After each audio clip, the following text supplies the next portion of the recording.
In this episode, tools and tactics to be flexible, functional, and fit. You like this intro? Just watch the fucking show. The sun is shining, the birds are chirping, the bacon is sizzling. Welcome to the Daily Swole.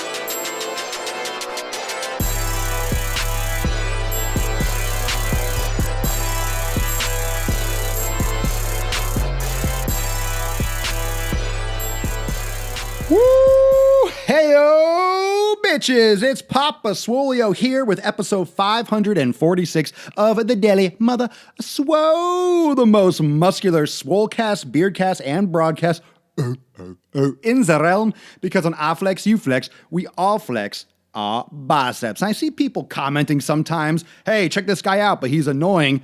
Well, fuck you. This is Knowledge Nuke City. If you can't handle the burns from the fucking nuclear blast, then you don't deserve to watch this show. That's right. I'm calling you out. I'm calling you out, son.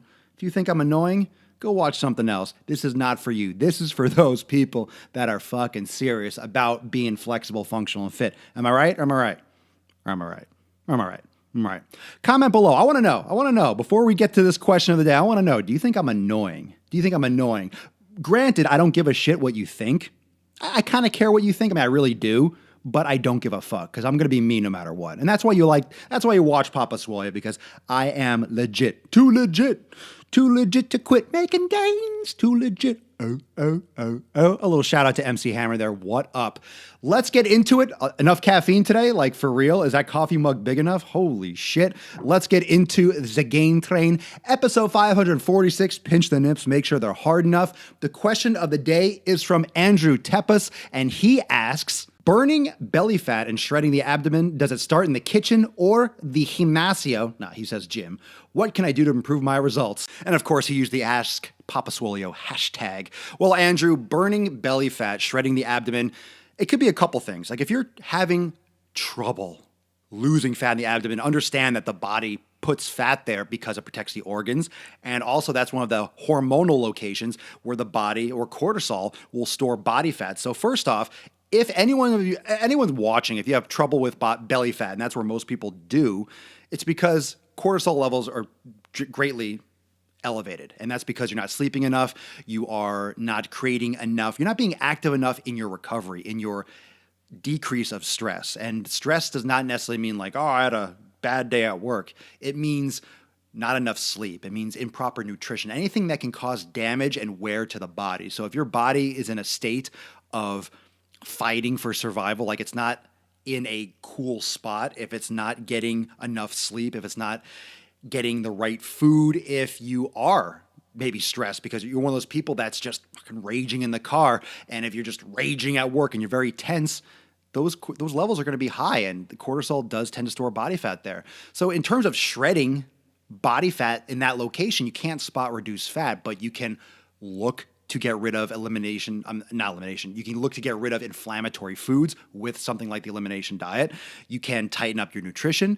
Doing crunches until you pass out will not burn fat. You can increase a little bit of cardio, but that's not necessarily going to shred belly fat. So does it start in the kitchen or the gym? It's both. If you want like muscular abs, you have to work the abdominal muscles like anything else. But if you are not eating right, drinking enough water, if you are not sleeping properly, people underestimate the impact of sleep on being lean, then it's going to be all for naught. So don't think you're going to be like other people that you might see that don't sleep that much, that are shredded. Everyone's different. So if you have a problem, you got to take a closer look at what you're doing in the kitchen, what you're doing for sleep, what you're doing for hydration, and what you're doing for like those inflammatory foods, like I said, and ways that you can reduce your stress.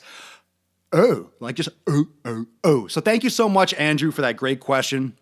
I know that helped a lot of people. I know a lot of people have that same question, so thank you. And if you want your question featured right here on the Daily Swole, make sure that you drop your question right now below here on Instagram, on Facebook, or on YouTube, wherever you're watching this, and use the hashtag AskPapaSwolio for the chance to be featured right here on the Daily Sleazy. And for those of you that are interested in getting free swag, Papa Swolio giveaway swag every week. Swag, programs, lesson packs, one-on-one FaceTime calls. You can win by tagging a friend. tag a friend. You have to tag a friend and use the hashtag Daily Swole Club to be entered to win prizes and stuff given away every single week. So just stay here, stay tuned to learn who is going to go home with the goods. And let's get into today's episode, Flexible, Functional, and Fit Part 2. Happy Flex fucking Friday. Let's give one for the homies that don't even lift, for the homies that make no fucking gains. Episode 546, Tools and Tactics. So yesterday we talked about why you're jacked up because you're sitting down a lot. Just like this, you're sitting down, your hips are 90 degrees, and you're fucking up your back because you're inhibiting your hips. Okay.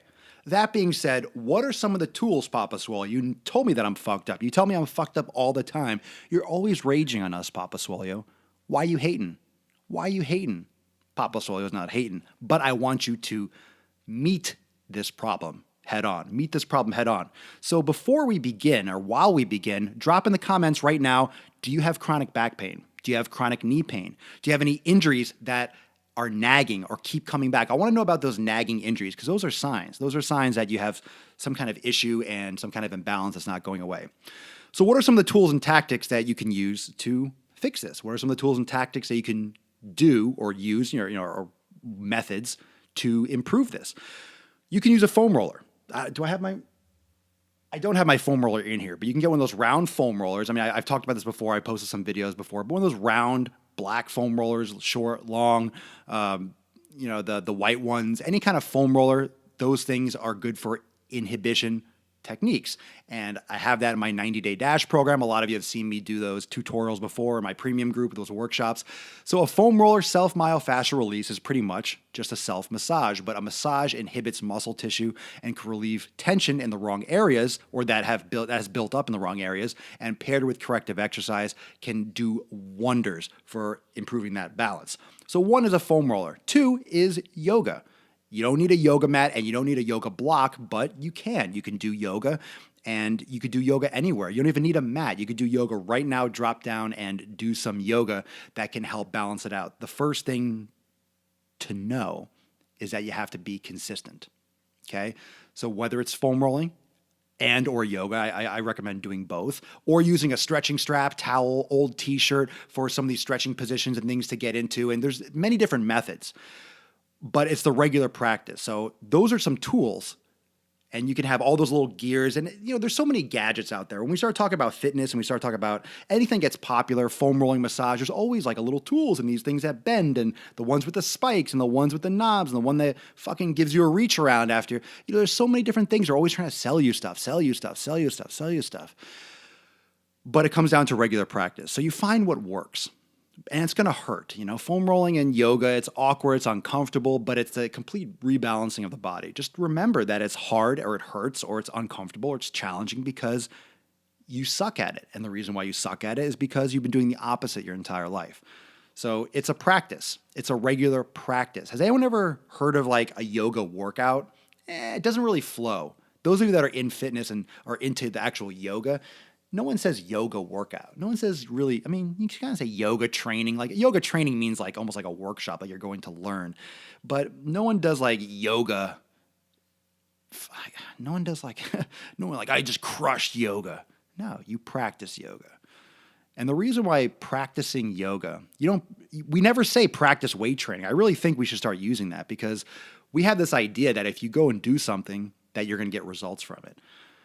But we have to remember that everything takes time. And just because you're going to practice yoga doesn't mean you're going to get results today, in the sense that you have to get better at it. When you go to the gym, you don't just, I go work out. How come it's not working? Because you suck at it. You have to practice. You have to practice. And I shouldn't say suck at it because, you're at your own level, but there's no wrong. There's no someone's better than others. Like you have to go at your own pace and you have to practice. You have to undergo that learning process of what works best for your body. So it's like thinking about the piano. If you get a piano, I bought a piano. Let's say I bought a piano, 20 grand or whatever the fuck it costs. I bought a piano. No, I suck at it. Like, where is my head if I think that I'm going to buy a piano and then be fucking good because I bought one? What do you have to do? You have to take lessons. You have to practice. You have to practice. There's nothing that you just do and you're amazing at. And if you are, you're one of those like just savants that's just an amazing, pianist, or, if you're Mozart or Beethoven, okay, there's geniuses out there, but those are far and few between. You have to practice everything. You have to practice training. You have to practice nutrition. You have to practice your foam rolling. You have to practice yoga. So regular practice is what the focus is today, and that's the tools and the tactics. Like, you have the tools. The tools are your body. If it's not foam rolling, okay, you don't have a foam roller, that's fine. Then do yoga. You don't need anything for yoga. You don't even need a yoga mat. Yoga mat just helps give you frame of reference for your positions and helps you not slide. But any yogi will tell you, you don't need a mat. That's just arbitrary. You don't need a mat. I mean, go on Instagram, you see all these yoga poses and they're on rocks and they're on concrete. Of course, that's just for the picture's purpose, but there's no mat there and it's still technically a yoga position. So it's regular practice, and know that, like anything else, it's better to do 10 minutes a day or 15 minutes a day than an hour once a week. So if you can only do it once a week, I highly recommend breaking it up. Don't tell me that you're so busy you can't fucking do 10 minutes or 15 minutes of stretching and mobility a day. Don't even. No one. No, like, fuck you. Fuck you. I mean, if you're watching and you're like, well, I'm so busy, I don't have 15 minutes. Like, straight up, fuck you. There's no way you don't have 15 minutes to practice mobility and yoga. You just don't have time management and you don't prioritize it. So if you practice it, it will make all the difference. It'll make all the difference. And that's the tactic. You need to do a little bit every day. You need to practice it and understand that you're not going to be good at it just because you do it, or just because you bought a foam roll. It's not going to do anything. You have to actually use it and then use it properly and do it regularly. So it's a practice. Just don't, this is a positive message. Don't put so much pressure on yourself. It's a practice. You will get better. You just got to keep on exposing yourself to it regularly, over and over again. Thank you so much for joining me on the Gain Train, episode 546. Remember, drop your question in the comment below with the hashtag AskPapaSwolio. And if you want a chance to win swag, lesson packs, one-on-one FaceTime calls, drop a tag your friend with the hashtag DailySwoleClub, and I'll be announcing the winners every single week. Thank you so much for joining me for 546. Happy Flex Friday. Do your mobility. Stop making excuses. Tomorrow, Saturday, 547, combining with strength training, how we do mobility, how we be more flexible and more mobile and more functional in combination with strength training. That's tomorrow right here on the Daily Swole. Peace, McGeese. Deuce, Magoose. I'll catch you all tomorrow. Later.